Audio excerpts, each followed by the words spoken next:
Chapitre 41. Tu deviens enfin utile. 4. D'accord. Concentre-toi sur la blessure de son corps et de sa queue pour l'instant. C'est impossible. Même ses yeux ne sont pas un point faible.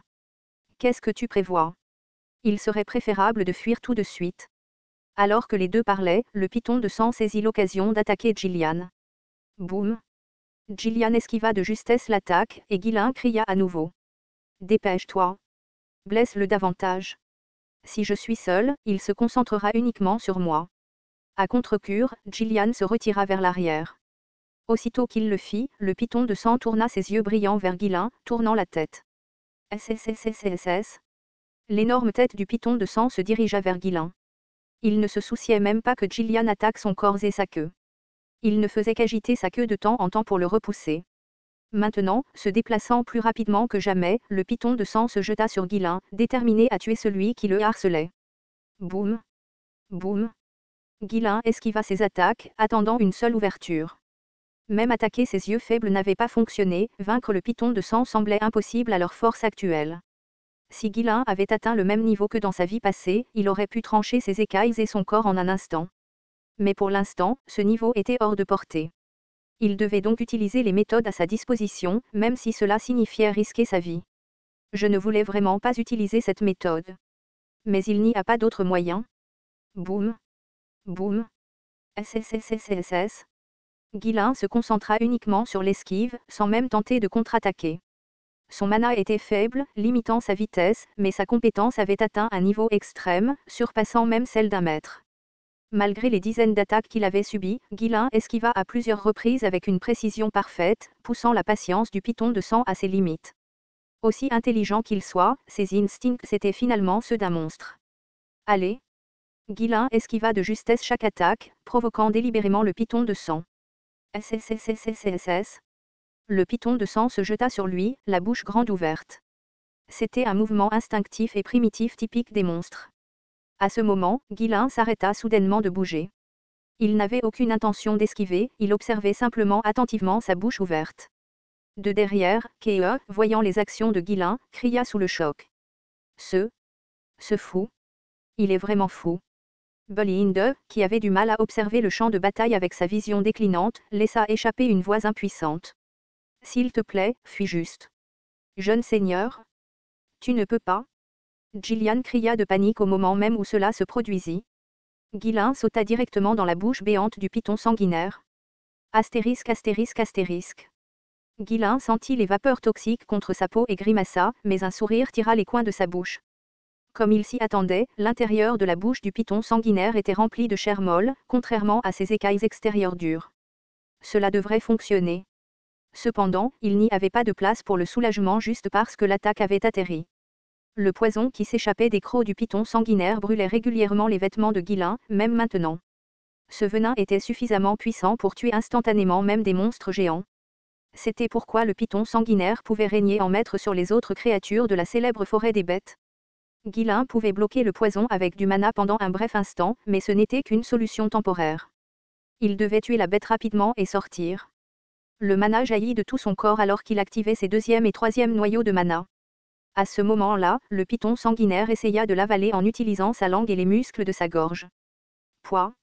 Alors que Ghislain était aspiré plus profondément dans sa gorge, il concentra son mana sur la pointe de son épée et l'enfonça dans le palais du python sanguinaire. Boum. SS. C'était une situation difficile car la tête levée rendait impossible de voir à l'intérieur de sa bouche. Mais il ne pouvait pas rester là et regarder. Même si Ghislain mourait, il devait tuer le python de sang pour avoir une chance de survie. Pensant que c'était son opportunité, Gillian grimpa sur le corps du python de sang, se frayant un chemin vers sa tête. La créature se débattait de douleur, c'était sa meilleure chance. Espèce de bâtard. Crache le jeune seigneur. Boum. Boum. Gillian frappa sans relâche sa hache imprégnée de mana dans la tête du python de sang. Ses écailles commencèrent à se fissurer et à se briser, laissant des blessures sur la bête. Le python de sang, entièrement concentré sur Ghislain dans sa bouche, ne put éviter l'attaque de Gillian. Une fois que Gillian se fut positionné et eut porté plusieurs coups, même les écailles résistantes ne purent résister à la force. SSSS. Le python sanguinaire jeta sa tête en arrière et la frappa violemment vers le sol, dans l'intention d'écraser Gillian, qui y était attachée. Boum. L'impact fut si fort que le sol sembla s'effondrer, mais Gillian s'échappa juste avant la collision. Cela offrit à Guilain une opportunité unique. Alors que le serpent se retournait, il lui fut plus facile d'enfoncer son épée plus profondément dans le palais. Avant que le python sanguinaire ne puisse récupérer, Guilain se verrouilla en position et libéra tout son mana en une seule explosion. Les 3 noyaux tournoyèrent à une vitesse incroyable, déversant du mana dans son épée. Le mana jaillit de la lame, explosant à l'intérieur de la tête du python sanguinaire. Boum boum boum boum. SSSSSSSS. Le python sanguin hurla à nouveau, sa tête se soulevant d'agonie. Mais Guilain, accroché au palais, continua à déverser chaque once de mana qu'il avait dans la bête. SSSSSSS. Le python sanguinaire commença à se débattre sauvagement comme une anguille trempée dans du sel, se tordant et agitant tout son corps dans une frénésie. Gillian et les mercenaires se retirèrent rapidement, observant la bête de près. Le python sanguinaire, apparemment dans une douleur atroce, se jeta à plusieurs reprises sur le sol, roulant d'avant en arrière. Boum. Boum. Alors que les attaques incessantes de l'intérieur continuaient, du venin commença à jaillir de chacun de ses crocs. L'énorme quantité de poison menaçait de tout dissoudre dans sa bouche. Guilain enveloppa son corps de mana, formant une barrière pour empêcher le venin de s'infiltrer. SSSSSS. Le venin grésilla et s'évapora lorsqu'il entra en contact avec le bouclier de mana, produisant un nuage constant de vapeur. GRRRGH. Maintenant, c'était une bataille d'endurance entre Guilain et le python sanguinaire, celui qui pourrait tenir le plus longtemps. SSSSSS. Dans une tentative désespérée de déloger Guilain, le python sanguinaire commença à fracasser violemment sa tête contre le sol. Boum. Boum. Mais Guilain, avec son épée fermement logée dans le palais mou de la bête, ne bougea pas, peu importe à quel point elle tremblait. Au lieu de cela, comme s'il était résigné à mourir à cet endroit précis, il pressa jusqu'à la dernière goutte de son mana. GRRRRGH. Une fine ligne de sang commença à couler des lèvres de Guilain. Avec ses 3 noyaux de mana tournant à pleine capacité, son corps, pas encore complètement mature, peinait à suivre. SSSSSSS. Au milieu des épais nuages de poison noir, une énergie rouge foncée jaillissait continuellement de l'épée de Guilain. SSSSSS. En voyant la fumée rouge foncée familière s'élever de la bouche du python sanguin, les visages des mercenaires se tendirent de peur. Tout ce qu'ils pouvaient faire maintenant était d'attendre avec anxiété, en priant pour que le coup insensé que leur employeur leur faisait réussir. GRRRGH. Incapable de résister à la puissance explosive des 3 noyaux, les muscles de Guilain commencèrent à se déchirer. Petit à petit, le venin du python sanguinaire s'infiltrait dans son corps. Ses mains tremblaient et une douleur comme si on l'avait coupé par d'innombrables lames le submergea. Son visage devint d'un violet maladif et son corps commença lentement à s'engourdir. Ayant libéré du mana plusieurs fois plus fort que d'habitude, il n'y avait aucun moyen pour son corps de rester intact. Crac. Après que les muscles se soient déchirés, ce fut le tour des os. Incapable de supporter la pression des noyaux de mana suraccélérés, des fissures commencèrent à se former dans ses os. Pourtant, malgré cette agonie abrutissante, Guilain ne s'arrêta pas.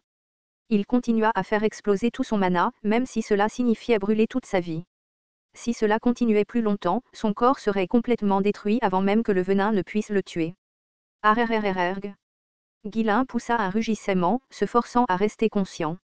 Si je perds connaissance ici, c'est fini. Depuis le moment où il avait pris l'épée, il n'avait jamais connu une vie facile. Et il savait que ce ne serait pas différent à l'avenir. Il ne faisait que de son mieux, à chaque instant, dans l'ici et maintenant. SSSSSS. Enfin, les mouvements du python sanguinaire ralentirent sensiblement. Il ne s'écrasa plus au sol mais tituba simplement, se balançant d'un côté à l'autre. Guilain savait que le moment était venu pour lui de s'échapper. S'il perdait connaissance maintenant, son corps serait soit avalé par la gorge du python sanguinaire, soit dissous par son venin.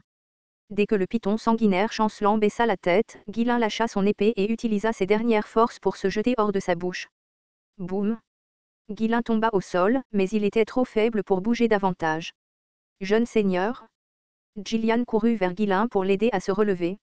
Grésillement. Arg. Au moment où Gillian le toucha, sa main fut brûlée. Le venin du python sanguinaire brûlait d'une chaleur intense, alimentée par le mana de Guilain. Guilain dut canaliser tout son mana dans ses mains juste pour éloigner Guilain du danger immédiat. Alors que Guilain gisait sur le sol, de la fumée continuait de s'élever de son corps. La chaleur qui émanait de lui était si intense que même les mercenaires à proximité durent reculer. Même dans son état actuel, les yeux clignotants de Guilain restèrent fixés sur le python de sang. SSSSSS. Le python de sang, avec des larmes de sang coulant de ses yeux, regarda Guilain avec une fureur remplie de venin. Bloque-le. Protégez notre employeur. Ne le laissez pas s'approcher. Les mercenaires levèrent à nouveau leurs armes, se positionnant entre Guilain et le python de sang. SSSSSS. Contrairement à avant, les mouvements du python de sang étaient lents. Frappé. Au commandement de Gillian, les mercenaires se préparèrent à charger. Boum. Avant qu'ils ne puissent agir, le python de sang s'effondra juste devant eux, incapable de se maintenir debout. Est-il mort? Non, il est toujours vivant. Achevons-le maintenant. Kea, levant à nouveau son épée, cria. Il crache toujours du venin. Évitez la tête et découpez le corps. Le python de sang gisait sur le sol, agitant sa langue et haletant pour reprendre son souffle. Il était toujours incroyablement résistant, mais personne ne semblait plus avoir peur. Chargez. Avec un cri de guerre, les mercenaires se précipitèrent en avant, enfonçant sans relâche leurs armes dans le corps blessé de la créature. Le python de sang ne pouvait que se tordre faiblement, incapable de monter une quelconque contre-attaque. En regardant cela, Guilain parla d'une voix faible. Dieu merci, c'est enfin fini. Les mercenaires attaquèrent le python de sang de toute leur force. Entaillé, déchiré. Le corps de la bête, qui avait parfois tressailli, n'était plus qu'un désordre déchiré et déchiqueté. SSSSS. Du sang gicla de ses entailles, et les blessures s'approfondirent et suppurèrent, laissant la créature dans un état méconnaissable. Les yeux du python de sang, qui fixaient Guilain, commencèrent lentement à se fermer.